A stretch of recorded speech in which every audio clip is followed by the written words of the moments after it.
या यूं कहें कि आर्जव धर्म के विरुद्ध जो कसाय पलती है, रहती है, सदैव बनी रहती है, उसका नाम है मायाचारी।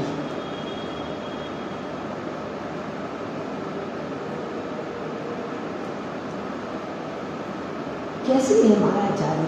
क्या जरूरत है इसकी? क्या मायाचारी के बिना हमारा काम नहीं चल सकता? कभी विचार किया इस विषय में? क्या जरूरत है हमको इन कसायों को करने की? क्या इन कसायों के बिना हमारा काम नहीं चल सकता? खासकर मायाचारी के बिना चल सकता है, परंतु इस जीव को छल कपट किए बिना आनंद ही नहीं आता। क्या बहुत गजब परिभाषा दी है। ऋजोर भावम, ऋजुता, सरलता, एकात्मकता, स्वाभाविकता।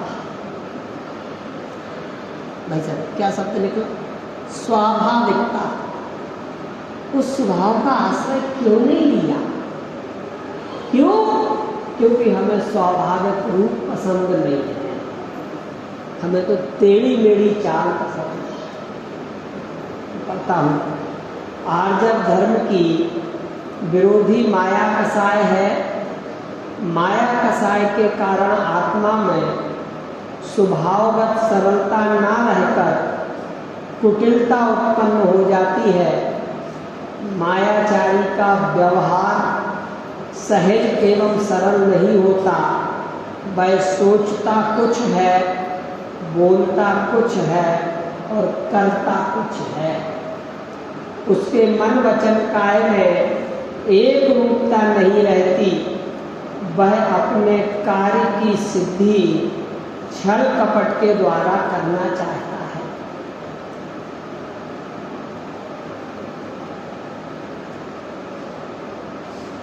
वह अपने कार्य की सिद्धि छल कपट के द्वारा करना चाहता है। महाराष्ट्र में एमएलए को भाऊ साहब कहते हैं, विधायक को अपने विधायक, हमारे यहाँ विधायक कहते हैं, एमएलए सबको सब जगह कहते हैं, वहाँ भाऊ साहब कहते हैं।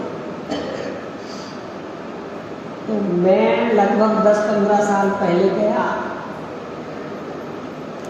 जहाँ ठहरा था उसके 2 मकान बाद भाऊ साहब का मकान था, और वो भी जैन थे। बस फर्क इतना था कि श्वेतांबर जैन थे।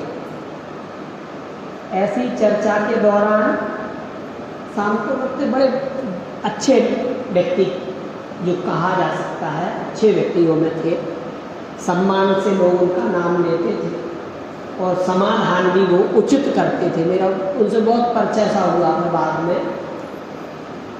तो पहले उत्तम क्षमा और मार्दव के दिन तो नहीं आए, आर्जव के दिन मैंने कुछ 10-20 बिंदु सुने होंगे। तो बोले भाई कौन आए हैं मंदिर में? जैन ही है, सामने मैंने 2 मकान बाद रहते थे। इनके यहाँ में ठहरा था, वो इंजीनियर थे, पति पत्नी दोनों इंजीनियर थे,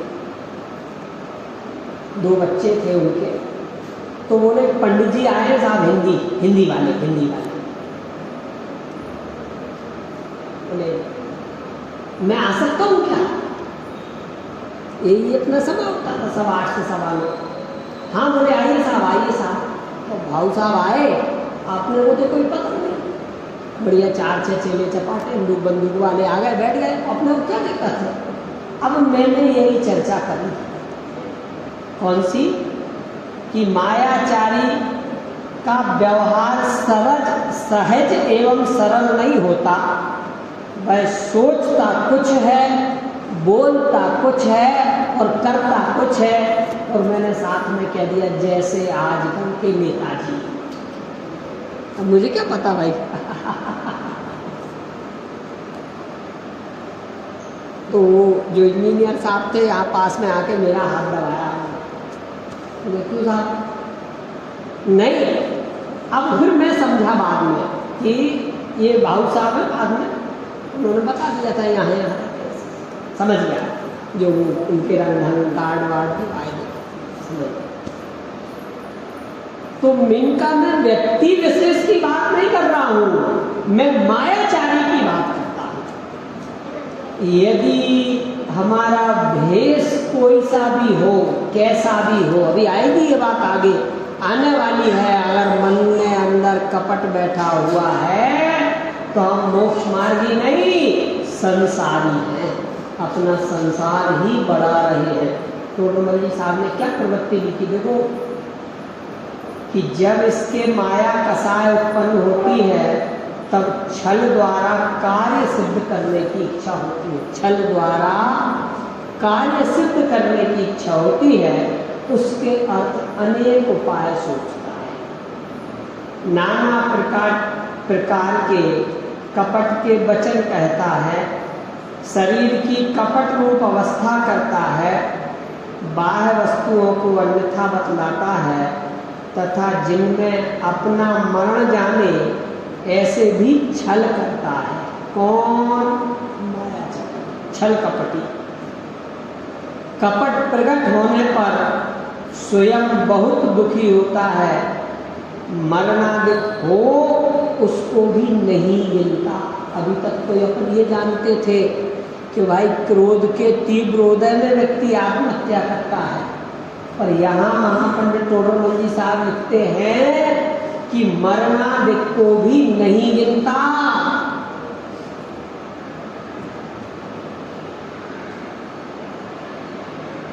तथा माया होने पर किसी पूज्य व इष्ट का भी संबंध बने तो उनसे भी छल करता है, कुछ विचार नहीं रहता। यदि छल द्वारा कार्य सिद्धि ना हो तो स्वयं बहुत संतापवान होता है, अपने अंगों का घात करता है और विष आदि से मर जाता है। ऐसी अवस्था माया होने पर होती है। ये पंडित टोडरमल जी साहब द्वारा बताया कि इस मायाचारी के उदय में, माया कसाय के उदय में जीव अपना काम कैसे करता है। सोचना, एक एक बिंदु विचारना। देखो मैं छोटी सी मायाचारी बताऊं, अन्यथा नहीं लेना, समझना बात को से। अपन जब दुकान पर बैठे होते हैं और किसी कपड़े में छीना हो ना, और अगर अपन को टिकाना हो तो अपन उसको तत्काल फटकार के पलट के रख देते हैं। क्यों साहब? कई बार बता के दे देते हैं कि भाई टेलर से वो ये बता देना, वो कट करके बना देगा। और कई बार टिकाना हुआ होता है तो हम तत्काल उसकी घड़ी करके उसके बैग में रख के दे देते हैं। माने कोई सी भी सामान समझ लो, स्टेशनरी वाले हो, पेज मुड़े हो, फटे हो बीच में, तो उसको मोड़ा बीच में लगाया और रख दिया, भेज दिया। ये मायाचारी के खाते में, ये संसार बढ़ाने के खाते में जाता है।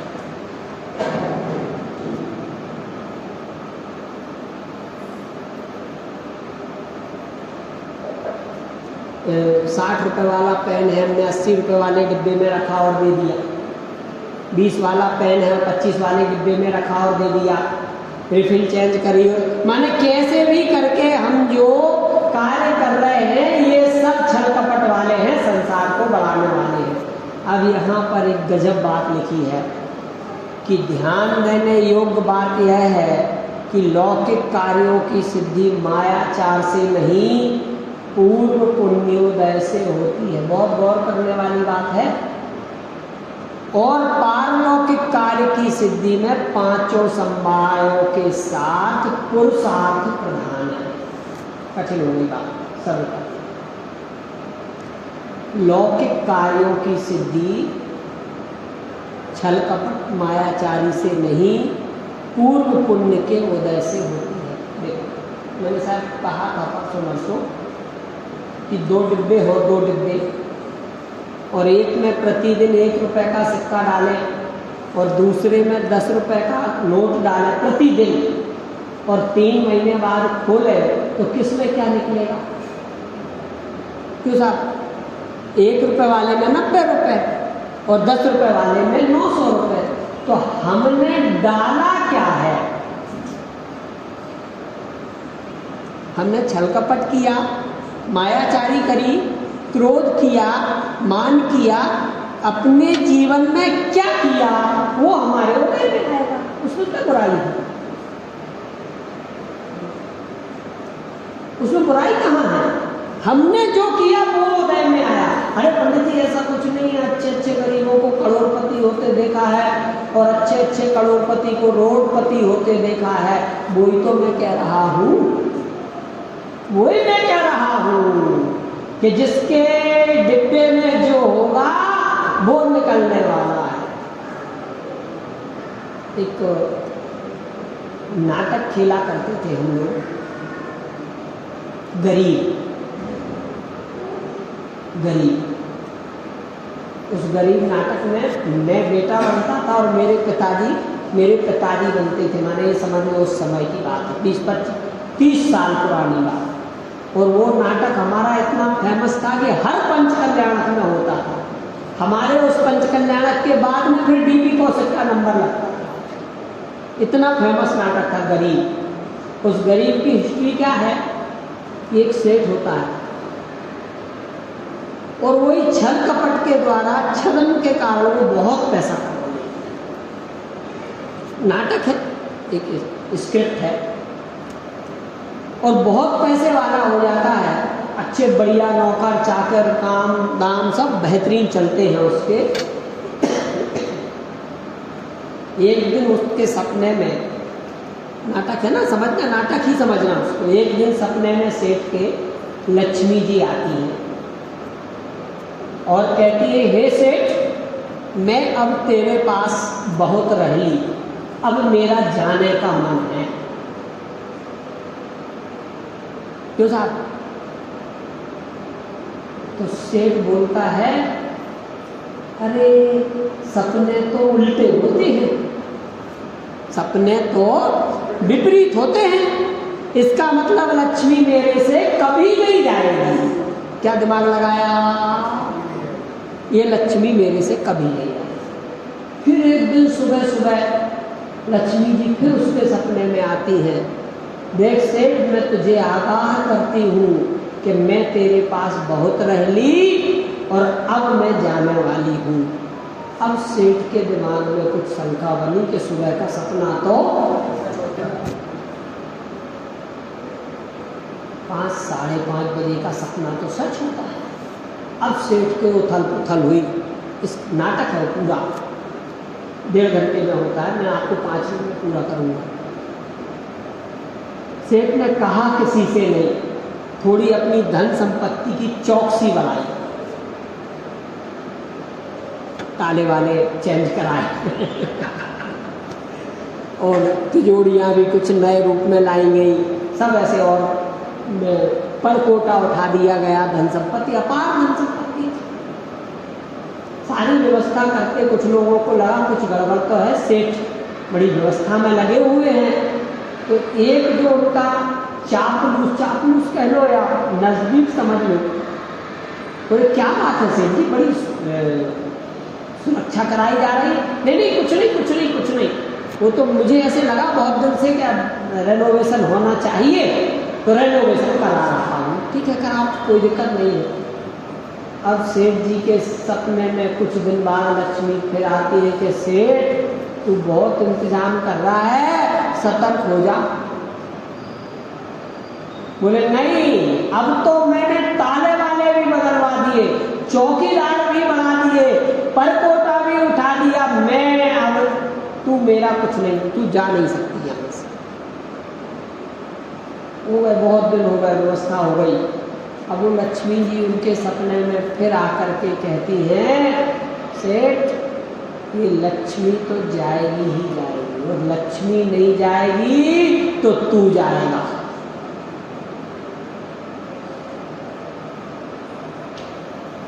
क्या कहा? सीबीआई की रेड पड़ने वाली है, ईडी की रेड पड़ने वाली है, इनकम टैक्स की रेड पड़ने वाली है, ये नहीं तो तू जाएगा। बोले मेरा क्या होगा? और वो जो भिखारी तमाम उसके पास कर्ज रखने वाले, गहने पत्ते उठाने रखने वाले, अलदा बदली वाले, वो भी उसमें सारा सिस्टम है।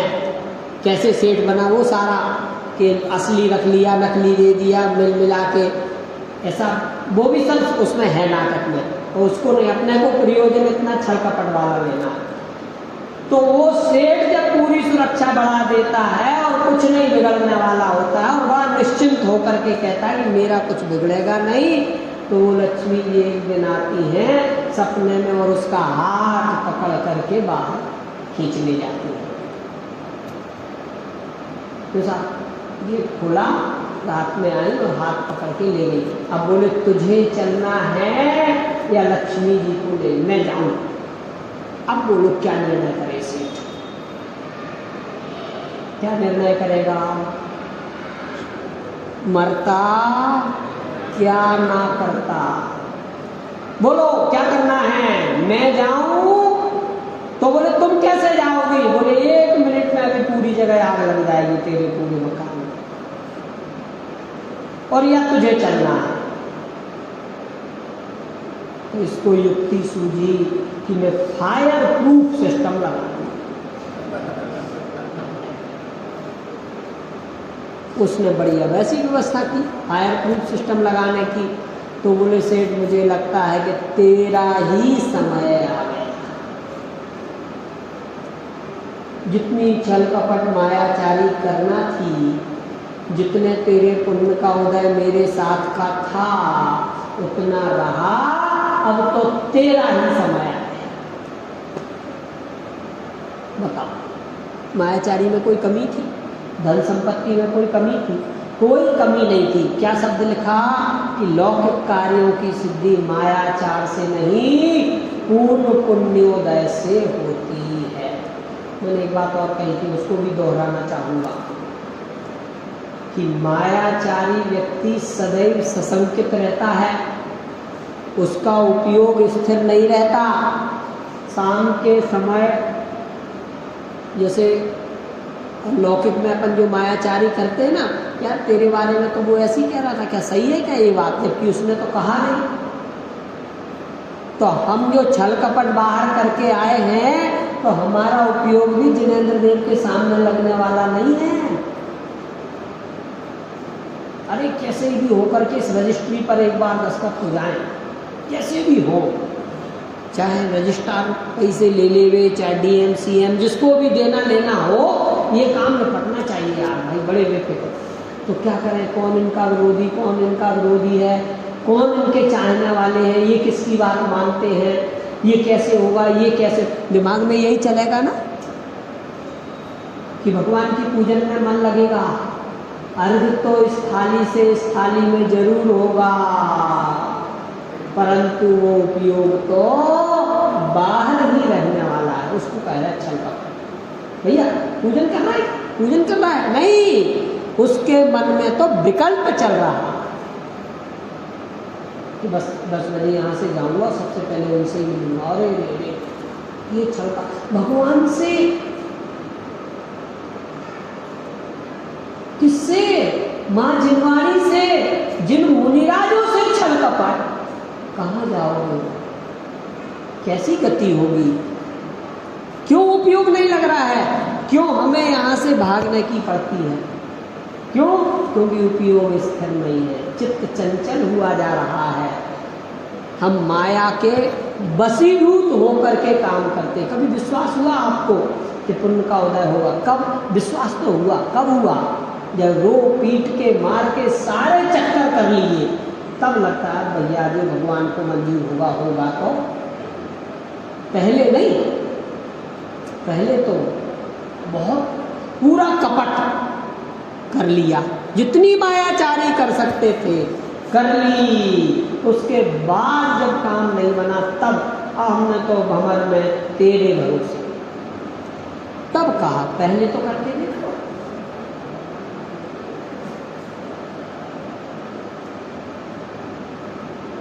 कितना कपट, अधर्म क्षेत्र में नहीं, धर्म क्षेत्र में।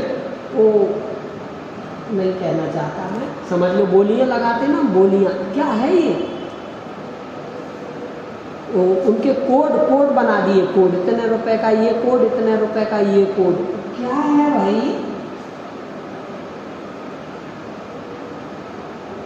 छत्र चमर वामंडल, इनके कोड है, कोड, ये इतने का, ये इतने का, ये इतने। गजब है।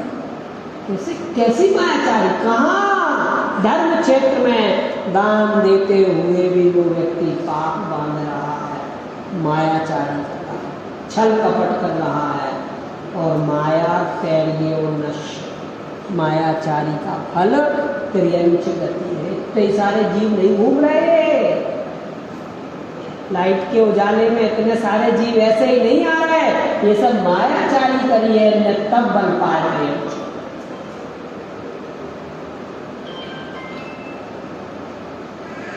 कब हुए त्रियंच? जब मायाचारी करी तब।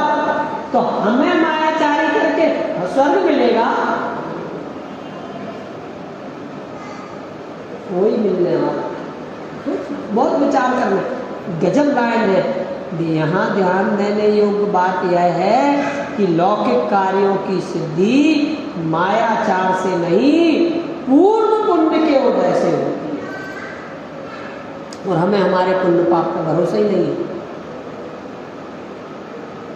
स्वयं किए जो कर्म शुभाशुभ निश्चय ही फल दे देते, करे आप फल दे अन्न तो स्वयं किए निष्फल होते। बोलो,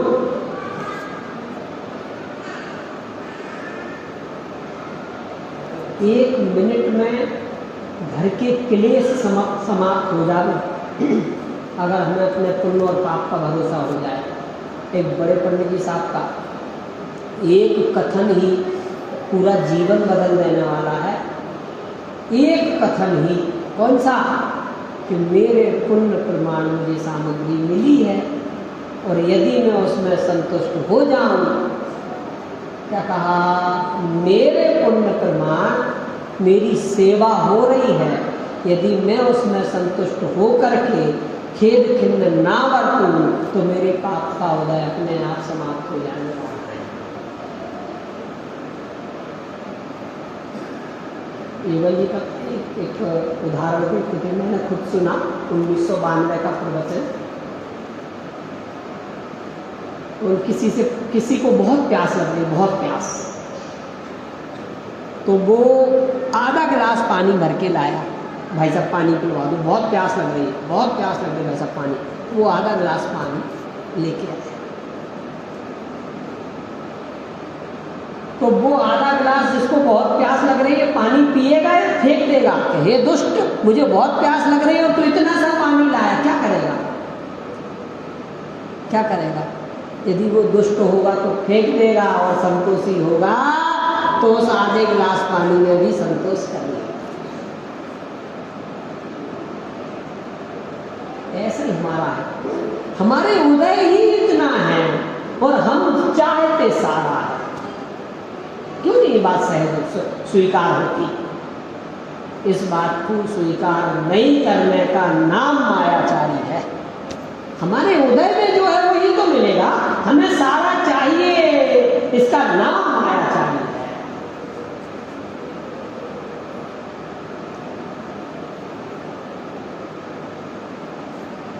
सब जगह लगाना, अपने दैनिक क्रियाओं में लगाना।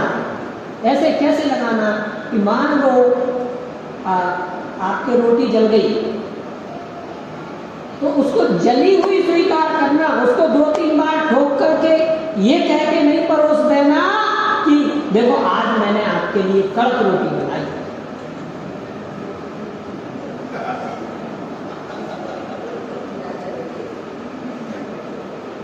हर क्रिया में लगाना, हर क्रिया में लगाना।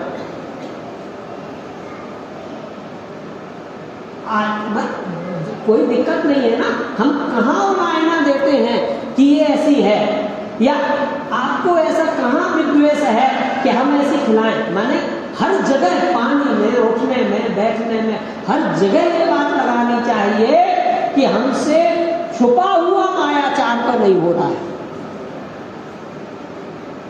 क्यों? क्योंकि कार्य की सिद्धि तो पुण्य के बल में, मायाचार से तो पाप ही बनने वाला है।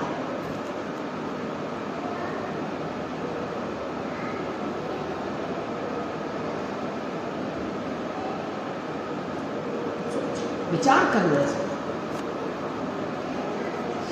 तो अब जैसे हम लोगों में कई नए विद्यार्थी जाते हैं ना पर्यूषण में, एक विद्यार्थी का मुझे आज दोपहर में फ़ोन आया, बोले भाई सर ऐसी जगह आया कि कुछ समझ में नहीं आ रहा है। उनका समझ में तेरा अच्छा उदय आया।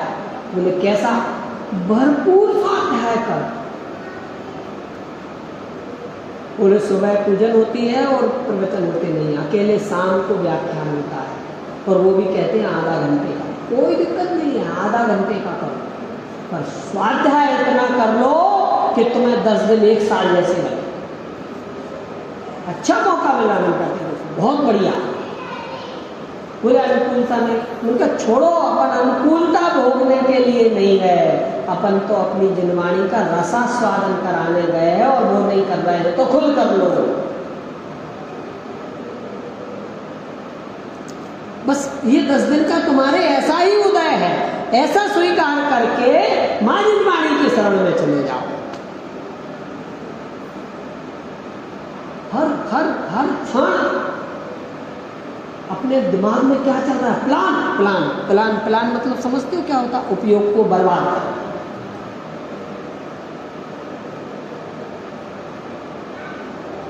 अब इसके बाद ऐसा करेंगे, ये सब उपयोग रच कर रहे हैं। हम तो देवसाय गुरु की आराधना में रत रहेंगे। और क्यों देवसाय गुरु की आराधना में क्यों रहेंगे? क्योंकि हमें तो स्वभाव की ओर उन्मुख होना है, ये ध्येय होना चाहिए। अकेली आराधना नहीं, ध्येय स्वभाव की उन्मुखता का होना चाहिए।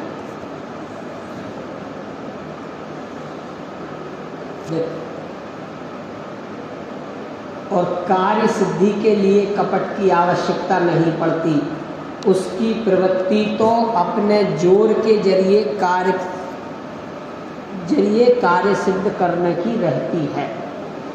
अब यहाँ जो एक बात लिखी है उसको भी मैं थोड़ा सा और लूँगा कि पारलौकिक कार्य की सिद्धि में 5 समवायों के साथ पुरुषार्थ प्रधान है।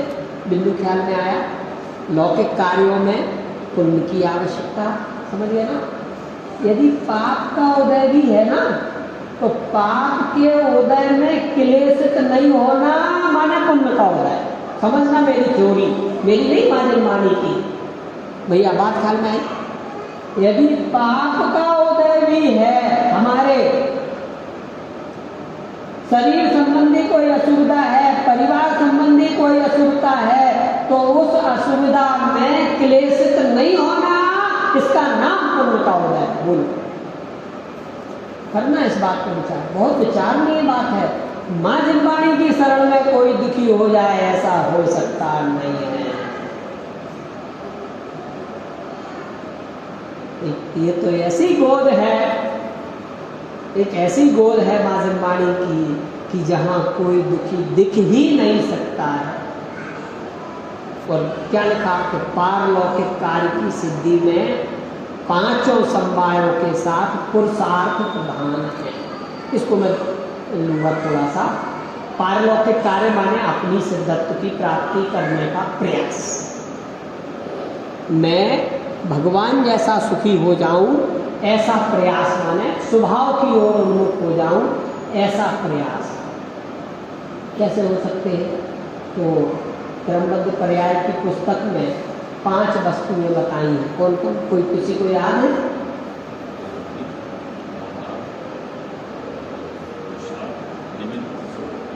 स्वभाव, पुरुषार्थ, निमित्त, कालबंदी और होनहार। काल को कहाँ से लाएं? 5 चीज चाहिए ना, 5 चीज। तो काल को कहाँ से लाएं? होनहार माने होने योग्यता। इस समय हमारी जो क्लास चल रही है ना, वो योग्यता पे ही चल रही है पिछले 8 दिन से। वो फिर लूँगा वो सुबह के समय में। तो हमने जो प्रयास किया सुखी होने के लिए, वो किस रूप है? निमित्त के भरोसे छोड़ दिया कि अब बस यहाँ से हमारा तो अच्छा है, स्वर्ग चले जाएंगे, स्वर्ग से फिर किसी भगवान का समोषण मिलेगा, वहाँ चले जाएंगे और भगवान की साक्षात दिव्य ध्वनि सुन करके सुखी हो जाएंगे। तो ये प्लान हो सकता है। दूसरा प्लान, अब वो होनहार आएगी तो काम हो जाएगा, कोई दिक्कत की बात नहीं। काल आएगा तो काम हो जाएगा। में उपादान की योग्यता तो है ही। सुबह भी मोक्ष मार्ग प्रकाशक जी में भी प्रश्न उसी प्रकार का चल रहा है कि मैं तो द्रव्य दृष्टि से परम सुखी हूँ, अब वो मैं पर्याय दृष्टि ले लूँगा ही नहीं तो मेरा काम तो वहाँ हो ही जाएगा। काल भी हो गया, होनहार भी हो गई, उपादान की स्थिति भी हो गई। अब इसमें जो शब्द दिया कि पुरुषार्थ, पुरुषार्थ क्या है?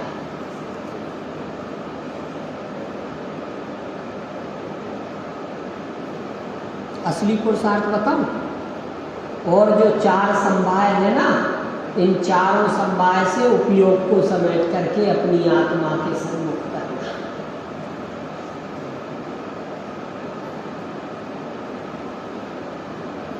ख्याल आ रही बात? इन 5 समवायों में से 4 समवाय से अपने उपयोग को समेट करके अपनी आत्मा के सम्मुख कर देना, उसका नाम पुरुषार्थ है।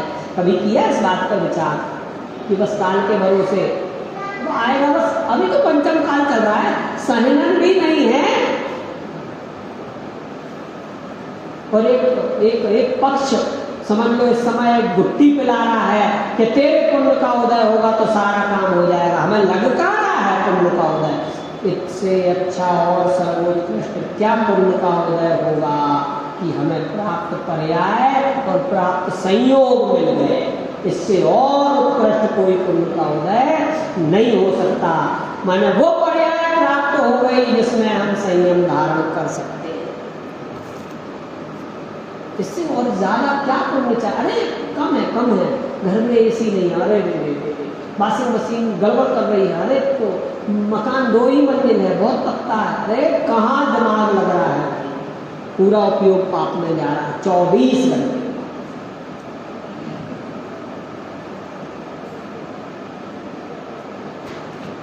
कितना पुण्य का उदय चाहिए, हो गया। इससे ज्यादा और पुण्य की आवश्यकता इस जीव को सुखी होने के लिए नहीं है जितना वर्तमान में हमारे पास है। बहुत बड़ी बात कह दी मैंने बहुत छोटे शब्दों में। और हम ये सब मिलने के बावजूद भी मायाचारी हमारे जीवन में है तो हम तो कृतघ्नी हैं, त्रियंच गति में जाने वाले। यहाँ एक श्लोक दिया, बहुत महत्वपूर्ण श्लोक है सूर्यचंद्र आचार्य भगवान का ज्ञानार्णव ग्रंथ के आधार से कि जन्मभूमिर विद्यानाम कीर्तिवास मंदिरम पाप पंक महागर्तो निकृति कीर्तितावुधे अर्वले पाप वर्गस्य पदवी स्वब्रवेशमना शील सालवने वग्नि आर्यम गम्यताम। बुद्धिमान लोग कहते हैं कि माया को इस प्रकार जानो कि वह अविद्या की जन्मभूमि है। ज्ञानार्णव ग्रंथ में शुभचंद्र आचार्य लिखते हैं, सीधे वही के वही शब्द पढ़ रहा हूँ कि बुद्धिमान लोग कहते हैं कि माया को इस प्रकार जानो कि वह अविद्या की जन्मभूमि है। कोई मायाचारी से पास हो सकता है क्या? कॉपी पे अपना रोल नंबर की जगह इनका डाल देंगे, ऐसा कुछ हो जाए तो? अविद्या की जन्मभूमि है, अपयश का घर है, पाप रूपी कीचड़ का बड़ा भारी गड्ढा है। पाप रूपी कीचड़ का बड़ा भारी गड्ढा है, मुक्ति द्वार की अर्गला है, मन मोक्ष मार्ग के नजदीक ही नहीं जा सकता। कौन? मायाचारी व्यक्ति। नरक रूपी घर का द्वार और शील रूपी साल वृक्ष के वन को जलाने के लिए अग्नि है। ये तो कमी है किसकी? जो मायाचार से अपने को अच्छा मानते हैं। और यहाँ आचार्य भगवान लिखते हैं कि जिसके हृदय में मायाचारी है वो लोक में भी सफल नहीं होता। और अपनी पूजन में आता है ना कि मन में होए सो वचन उचरिए, वचन होए सो तन सो करिए, करिए सरल। इस इसका क्या मतलब है, इसका क्या अभिप्राय है कि जो हमारे मन में है वो हम कह दें। बात तो बिल्कुल सही है कि जिनके मन परम पवित्र हो वे जरूर अपनी बात कहें, और जिनके मन में छल कपट मायाचारी क्रोध मान माया लोभ इन कसायों से भरे हुए हैं वे शांत रहें।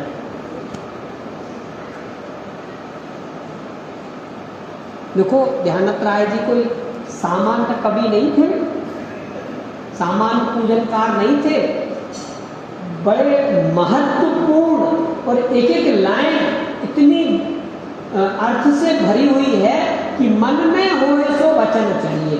हमारे मन में यदि कोई बात है तो हमें वचनों से कह देना चाहिए, और वचन होए सो तन सो करिए। माने जैसे शुभ भाव रूप ले इसको, और भाई कहाँ घूम रहे हो, कुछ नहीं मंदिर जा रहा हूँ, तो वहाँ चुप रहने की जरूरत नहीं है। मन में है ना मंदिर जाने का, तो वहाँ चुप रहने की जरूरत नहीं है, तुम भी चलो ये कहने की जरूरत।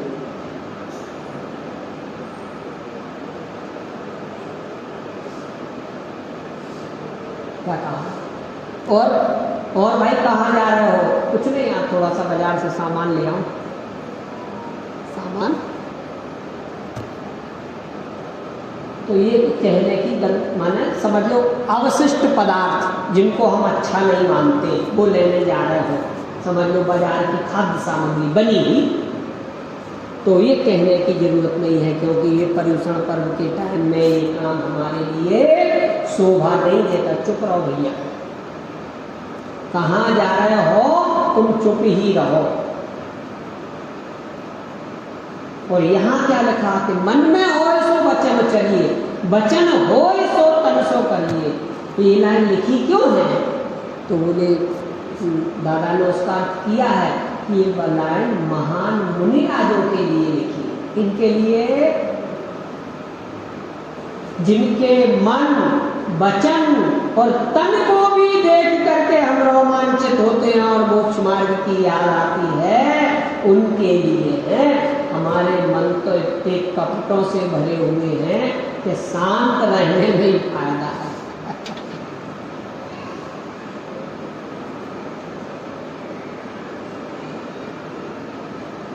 बहुत किसको कहें, वर्तमान में जो थोड़ी सी चर्चा चलती है तो वो लगता है मन में कि देखो तो इन लोगों के मन में क्या चल रहा है, किस नाम से पुकारते हैं, वो पद कैसा दिख रहा है। हम उनकी बात नहीं करते, हम तो उनकी बात करते हैं जो चलते फिरते सिद्ध कहलाते हैं। क्या है उनके मन में? करते तप सैर नदी तट पर तर तल वर्षा की, समता रस पान किया करते सुख दुख दोनों की, कौन? वे मोक्ष मार्गी मुनिराज। इनके मन में भी वही है कि जगत का कल्याण। वो कौन से महाराज के गले में सांप डलवाया था? यशोधर मुनिराज बैठे हैं,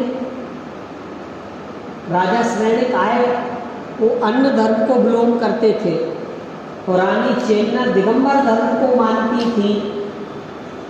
तो चलो परीक्षा करते हैं, कुतूहल बस ही समझ लो, परीक्षा करते हैं क्या होता है। सैनिक जाओ, वो बैठा है, उस व्यक्ति के गले में सर्प डाल दो। महाराज इतना जैसा भी हो, और जाकर के घर पे कहता है कि मैं आज तुम्हारे गुरु की परीक्षा करके आया हूँ। कैसी? उनके गले में सर्प डलवा दिया, और वो खेद खिन्न हो गई, आकुल व्याकुल हो गई। तत्क्षण ही रानी, ये आपने कैसा कृत्य किया, ये तो नरक का कारण है, ये कृत्य आप जैसे श्रेष्ठ पुरुष को शोभा नहीं देता। हे राजन, मैं आपके पैर पड़ती हूँ, आप शीघ्र चलिए और इस उत्सव को अपने हाथों से निवारो। अरे तू क्या बात करती है, बक्या होगा, भाग गए होंगे। नहीं, यदि वो सच्चे दिगंबर संत हैं तो अपनी जगह से हिले भी ना होंगे। क्योंकि मुनिराज उपसर्ग के काल में तटस्थ हुआ करते हैं, खेद खिन्न नहीं। क्या कहा? मुनिराज उपसर्ग के काल में तटस्थ हुआ करते हैं, खेद खिन्न नहीं होते। चलिए राजन, मैं आपके पैर पड़ती हूँ, आप शीघ्रता से चलिए। आपने देखा मुनिराज, यशोधर मुनिराज अपने स्वरूप में लीन हैं और वो चींटियां निकल करके उनके सारे शरीर पर फैल गई हैं और वो बिल्कुल अपने स्वरूप में लीन है। नानी बोलती है कि राजन देखो, ये शीघ्र ही इनके उपसर्ग का निवारण करो, और वो उपसर्ग का निवारण होता है। मुनिराज अपने स्वरूप से बाहर आते हैं और क्या कहते हैं? धर्म वृद्धिरस्तु। राजन नहीं कहा, धर्म वृद्धिरस्तु कहा। रानी नहीं कहा, भक्त नहीं कहा, श्रावक नहीं कहा, क्या कहा? धर्म वृद्धिरस्तु, आपके धर्म की वृद्धि हो। कौन से धर्म की? जिस धर्म में मैं परिणत हुआ हूँ उस धर्म की। तेरे राज्य बढ़े, तेरा वैभव बढ़े, ऐसी कोई आशीर्वाद नहीं दिया। क्या कहा? धर्म वृद्धिरस्तु। ऐसे परम पवित्र मन वाले मुनिराज के लिए कहा कि मन में होए सो वचन चलिए, वचन होए सो फल सो। फिर क्या हुआ? फिर राजन को अपने स्वरूप, अरे मैंने उपसर्ग किया, रानी ने उपसर्ग निवारण करवाया, और इन्होंने इतना ही भेद नहीं किया कि भाई मेरे को कह देते नरक जा और रानी को कह देते स्वर्ग जा। कुछ नहीं कहा, थोड़ा बहुत तो कुछ भेद रखते। अरे इनके हृदय में तो किसी प्रकार का कोई भेद दिखता ही नहीं। ये तो अभेद की ओर उन्मुख है। किसकी ओर उन्मुख है? अभेद की ओर। अभेद की ओर माने द्रव्य दृष्टि की ओर।